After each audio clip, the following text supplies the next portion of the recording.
Bienvenidos a este nuevo capítulo, el cual vamos a estar viendo el día de hoy, el número 7, conociendo al Hijo, quién es Él.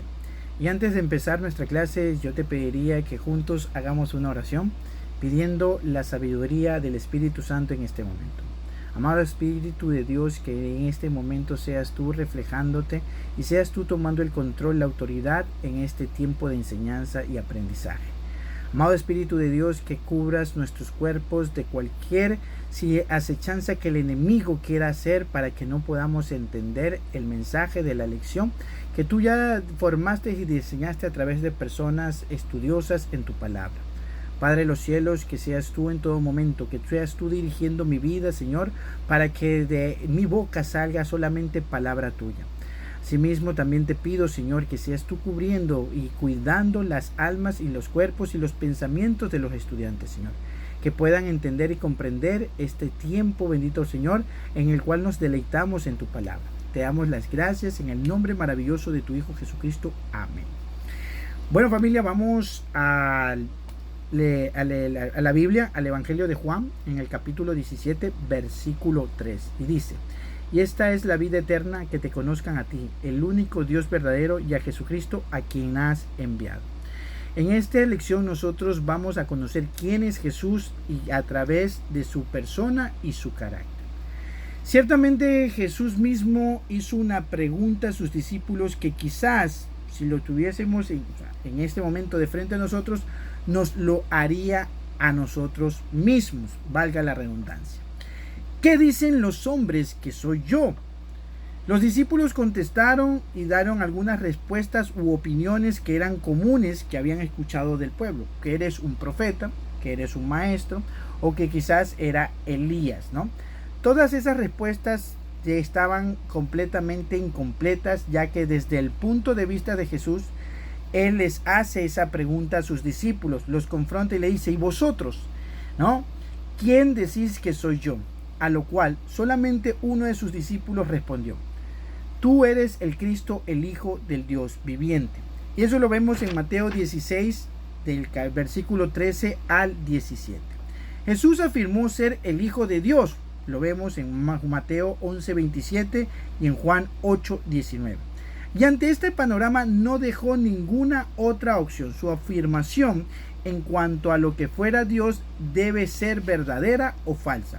Y es algo a lo que se debe concederle una seria consideración. Si la afirmación de Jesús era válida, entonces Él es el Señor y nosotros debemos aceptarle, ¿no? O rechazar su señorío. Si la afirmación, en cambio, era falsa, puede que Él estuviera mintiendo intencionalmente, por lo tanto era un hipócrita, ya que Él exigía lo que Él mismo sabía que no era. O quizás era un líder perverso con fines malévolos, o quizás simplemente era un necio porque murió por esa necedad, ¿no? O puede que él no sabía que lo que decía era falso y estaba ingenuamente equivocado. Y quizás también tenía un problema mental. Y en ese caso podemos pensar que todas aquellas personas que murieron por causa de él estaban ingenuamente equivocados. Pero Jesús dijo en su palabra, lo dijo pues no frente a sus discípulos: yo soy el camino y la verdad y la vida. Eso lo vemos en Juan 14, 6. Él no dijo: yo te mostraré el camino.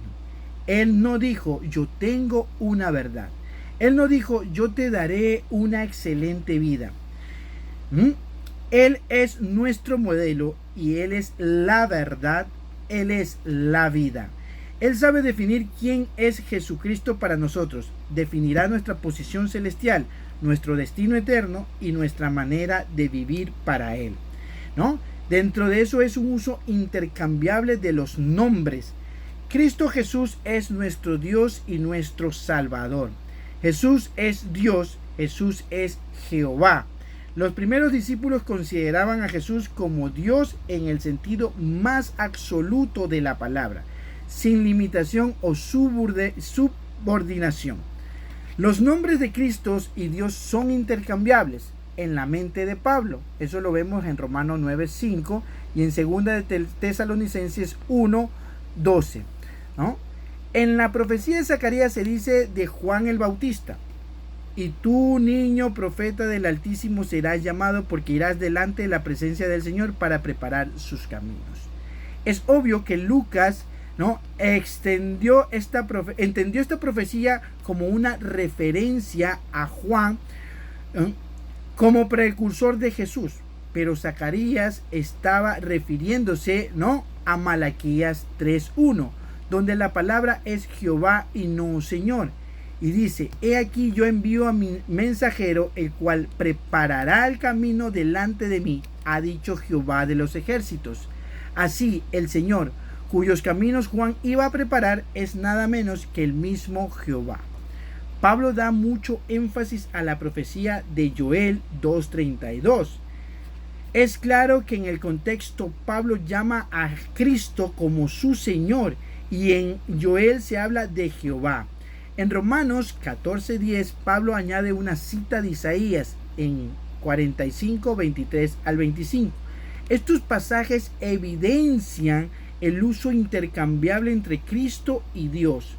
Y dentro de eso nos dice que Jehová es uno solo. A Cristo se le llama Hijo de Dios, y un ejemplo lo vemos en el pasaje de Juan 5:18. En el uso judío, la frase hijo de ordinariamente no implicaba ninguna subordinación, sino más bien igualdad e identidad de naturaleza. Dentro de eso vamos a ver sus evidencias de su divinidad. Sus nombres identifican su deidad. Por sus nombres vemos el Hijo del Hombre, el Hijo de David, que era una de las cualidades importantes del Mesías, tratar que era acerca de su descendencia, la descendencia de David, por su ascendencia terrenal. Se le menciona como el primogénito de María, ¿no?, la descendencia de David, la descendencia de Abraham, nacido de mujer, vástago de Judá, por el hecho de que él poseía cuerpo y alma y espíritu humanos, ¿no? Por las limitaciones humanas que él mismo se impuso, la humanidad de Cristo se manifiesta en su muerte y resurrección. Las aprobaciones del Padre hacia el Hijo en el bautismo, eso lo vemos en Marco 1:10, en la ocasión de su transfiguración, Mateo 17:5, poco antes de su crucifixión, ¿no?, en Juan 12, 27, 28, todas las referencias a la subordinación del Hijo al Padre significa una subordinación en función al plan redentor divino, no en su naturaleza, ¿no? Y muchas de las expresiones de subordinación se encuentran en conexión directa, ¿no?, con su transitoria condición encarnada. Juan declara en Juan 1:1 que Cristo, quien era uno con Dios y era Dios desde toda la eternidad, se hizo carne y habitó entre nosotros. Jesús habló con Dios refiriéndose a él como su Padre. Esta relación implica confianza e intimidad. Otros dieron testimonio de su divinidad, lo que otros dijeron acerca de Cristo. Vamos a ver lo que dice Pedro en Mateo 16, 17. Tú eres el Cristo, el Hijo del Dios viviente. Tomás en Juan 20, 28. Señor mío y Dios mío. Y Juan el Bautista en Juan 1:29 dice: he aquí el Cordero de Dios que quita los pecados del mundo. Felipe en Juan 1:45 dice: hemos hallado a quien, de quien escribió Moisés en la ley. Natanael, ¿no?, en Juan 1:49, Rabí, tú eres el Hijo de Dios, tú eres el Rey de Israel. Marta en Juan 11:27, tú eres el Cristo y el Hijo de Dios que has venido al mundo. Y el centurión, ¿no?, que lo vemos en Mateo 27:54, cuando ya lo habían crucificado, dice: verdaderamente este era Hijo de Dios. El Hijo encarnado y es un Dios humanado, ¿no? La encarnación es quizás uno de los más grandes misterios consignados en la Biblia. La expresión Dios hecho hombre es una de las ideas que más ha generado controversia y especulación teológica. Tenemos que reconocer que este es un misterio que supera todas nuestras capacidades humanas de percepción. Dios se autorreveló, Dios descendió, Dios se ha rebajado a su posición. Dios se ha autolimitado y se ha condicionado. Esta es una de las características distintivas de nuestra fe, ¿no? En contraposición con el hinduismo y el islamismo y el propio judaísmo. Dios se ha acercado tanto al hombre que éste lo ha logrado conocer, o por lo menos un segmento de su ser. La encarnación de Cristo implica necesariamente su presencia personal como Hijo de Dios. Supone que Jesús de Nazaret fue y es personalmente idéntico al Hijo eternamente preexistente de Dios. Por ende, Cristo ha existido siempre. La encarnación amplía de una forma única, ¿no?, la presencia de Dios, que ya no sería una mera teofanía o una aparición transitoria de Dios, como sucedía en el Antiguo Testamento, ¿no?, sino que ahora Dios puso su tabernáculo de forma, ¿no?, permanente en esta tierra, y vimos su gloria como la del unigénito del Padre, lleno de gracia y de verdad. Porque cuando aceptaste el sacrificio de ti en Jesús, el sacrificio de Jesús en tu vida, Dios tabernaculizó de forma permanente tu corazón. La encarnación constituye el momento culminante supremamente decisivo en las realizaciones de la salvación y la revelación de Dios. La encarnación es la personalización de la revelación de Dios. Con la encarnación, Cristo pudo mostrar su completa deidad y su perfecta humanidad. Con la encarnación, el Dios trascendente, el alto y sublime, el que era lejano, cierra la brecha entre Dios y el ser humano. La encarnación no es una enseñanza cristiana marginal o periférica que pueda cederse ante la insistencia de quienes la rechazan hoy. Más bien pertenece al centro mismo de las afirmaciones cristianas históricas y esenciales. En esa esencia, ¿no?, la encarnación implica dos verdades importantes. La primera, Cristo fue al mismo tiempo y en el sentido absoluto verdadero Dios y verdadero hombre. Y segundo, y al hacerse el carne, aunque dejó a un lado su gloria, en ningún sentido dejó a un lado su deidad. ¿Ok? Dentro de eso vamos a ver, hay un cuadro que dice en su humanidad y en su divinidad. Él estuvo cansado, nos dice Juan 4:6, pero él ofrece descanso en Mateo 11:28. Él tuvo hambre, como lo vemos en Mateo 4:2. Él era el pan de vida. La humanidad de Cristo fue determinada antes de la fundación del mundo. Cristo llegó a ser cabeza sobre todas las cosas y de la iglesia, la cual es la nueva creación, o sea, la nueva raza humana. Cristo es misericordioso y fiel, es sumamente un completo sacerdote en lo que a Dios se refiere. Él es correctamente llamado el postrer Adán.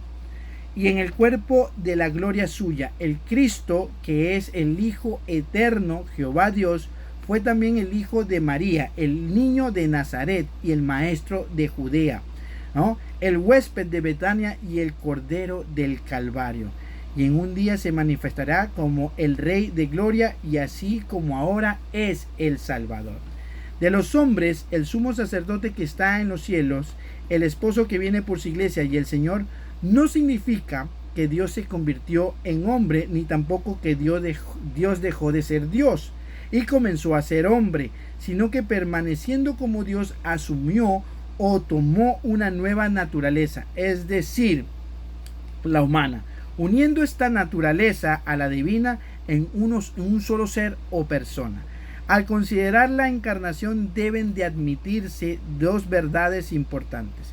Cristo fue al mismo tiempo y en un sentido absoluto, ¿no?, verdadero Dios y verdadero hombre. Y al hacerse el carne, aunque dejó a un lado su gloria, en ningún sentido dejó al lado su deidad, y en su encarnación él retuvo cada atributo esencial de su deidad, ¿no? Primeramente vamos a ver el Hijo de Dios. Este título proclama la deidad de Cristo. Cristo es la forma griega del vocablo hebreo Mesías, que significa el ungido. El título ungido fue aplicado particularmente a los reyes de Israel que gobernaban en calidad de representantes de Jehová. Esta dignidad no es compartida por persona alguna en el universo. ¿Qué sabía de sí? Lucas, el único escritor que registra un incidente de la niñez de Jesús, nos dice que a la edad de 12 años, más o menos, Jesús estaba consciente de dos cosas: de una relación especial con Dios, a quien describe de Padre, y de una misión especial en la tierra, que son los negocios de su Padre. Ante Satanás, Jesús resistió todos sus ataques destinados a poner en tela de juicio su carácter del Hijo de Dios. Y le decía: si eres Hijo de Dios. Ante el Sanedrín, el alto tribunal judío, él pudo haber escapado de la muerte negando su carácter extraordinario de Hijo de Dios, pero declaró tener conciencia de su deidad, aunque sabía que dicha declaración le significaba la muerte, ¿no? Y eso vemos que el Hijo de Dios, sin dejar de ser Dios, tomó otra naturaleza, es decir, la del hombre, y así se unió con la suya para constituir una persona, la persona de Jesucristo. Esto naturalmente es un misterio. Jesús afirmó ser el Mesías o el Cristo prometido en el Antiguo Testamento, pero ¿por qué rechazaron a Jesús? La gente entre la cual iba a ejercer Jesucristo su ministerio esperaba el retorno, ¿no?, de el Señor Jesucristo a la tierra, pero desgraciadamente sus esperanzas estaban teñidas de ideas políticas. La gente esperaba más bien un paladín, un revolucionario, un soldado o un estadista que los condujera a la guerra contra los romanos. Él tomaría armas espirituales para conquistar el corazón de los hombres. Jesús no se autoproclamó, ¿no?, como Mesías. Esperaban un Mesías humano que fuera un segundo David. En la época del Antiguo Testamento había tres clases de mediadores entre Dios y su pueblo. Primeramente el profeta, segundo el sacerdote y luego el rey. Como mediador perfecto lo vemos en 1 Timoteo 2:5. Cristo reúne en sí las tres dignidades o cargos. Jesús es el Cristo profeta que ilumina las naciones, el Cristo sacerdote que se ofrece como sacrificio de las naciones, y el Cristo rey que gobierna a todas sus naciones. Como profeta, Jesús predicó la salvación. Jesús anunció el reino. Jesús predijo el futuro.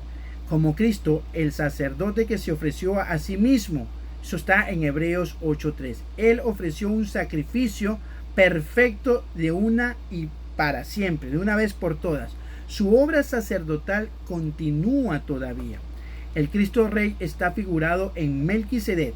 Fue el rey de Salem y a la vez el sacerdote del Dios Altísimo. Se convirtió en el tipo de rey perfecto de Dios, en el Mesías.